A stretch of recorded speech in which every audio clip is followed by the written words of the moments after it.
We are here in our machine shop. Our subject, machine shop. And this is our teacher, Mr. Kanata, Engineer Kanata. My classmate, Dina. This is Duran.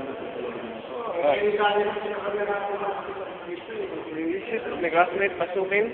Bilang tumitingin. Mr. Kanata, sir. Mr. Kanata.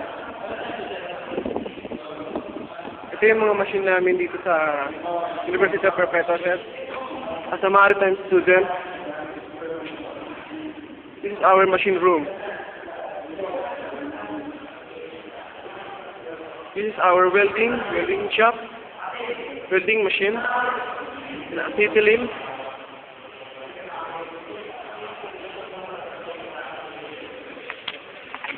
And that's all.